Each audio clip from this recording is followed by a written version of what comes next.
Hey, good morning, you guys. We're down here at the start of the silver salmon run here in Juneau, Alaska, and I wanted to kind of tell you guys a little bit about the silver salmon. A lot of these runs, they'll come up the hatchery, and what the Fish and Game will do, as expensive as it is to spawn all these fish and to run these type of world-class facilities, is they will take the first part of the run will all be processed. They'll actually go to processing plants where a lot of the fish will be filleted and sent to probably markets around the world. A lot of them will be canned and used. It's an unbelievable amount of money to run some of these fish hatcheries, you guys, and some of the hatcheries here in Alaska are really world-class hatcheries. And so what they do, what it's called, is they'll take, I don't know how many tens of thousands of these fish, and it's called a recovery cost. And so that's what they will do with these first fish, where a lot of these fish aren't ready to spawn and they're still silver and they're 100% perfect shape, perfect condition, and ready for market.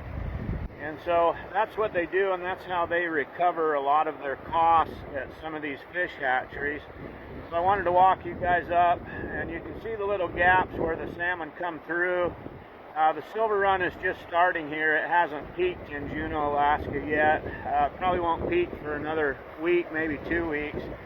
But come on down here, guys, and I'll show you a close-up of silver salmon. And silver salmon are hands down my favorite salmon in the world. They're very acrobatic. They're gorgeous fish. And what is so amazing about the silver salmon, you guys, is you can see how silver they are when they come in. And then here within about another month, if these fish weren't going to be harvested, these fish would turn a brilliant red, almost a scarlet red, and then they get these humongous teeth. Some of these fish will get up to 20 pounds, you guys, and so that is an awful big fish. And there's a big buck right there. Can you see in front of his nose right there? And he just went up the ladder. Check that out, guys. He just jumped up the ladder. Here's another big buck. That looks like a hen right now. He could be a buck, but look at the girth on that fish, you guys. That's probably about a 16-pound fish right there. These fish are just enormous, and they have different sizes. There's a big buck. Look at the buck right there, guys. He's going to go up too, and he's getting ready. Oh, there's one right by the window. But they're just going up this ladder, and they're going into a holding pen. And then the Fish and Game will process these fish and send them to a fish market. These fish are huge. They're a lot bigger than some of the runs in other places in Alaska. We have a small run on Prince of Wales Island where the fish only get to be about 8 pounds. And these fish here probably are averaging, I would say, 10 to 12 pounds. They're just massive coho salmon. That's a female there, guys. And watch this. She's going to go.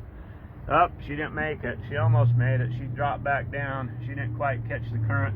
You can see that fish with a big gap in it where either a seal or a whale or something has got it. And it's amazing the tenacity of these fish, you guys, to be born and then roll around in the ocean, avoiding predators and trying to survive and feed for 3 to 5 years before they come back. Now you can see that gash in that fish. I'm surprised he's still alive. But anyway, I wanted to show you guys a little bit of the silver salmon and explain to you a little about them. And they're just a remarkable salmon, you guys. In my opinion, there's not many salmon that forego your silver salmon. Tremendous fish, guys. Look at that big snout on that big buck right there. He's just gorgeous. Anyway, you guys have an awesome day. I'm sending you a great big huge smile from here in southeast Alaska at the State Fish Hatchery. Have a good day, you guys. Okay, see ya. Okay, bye.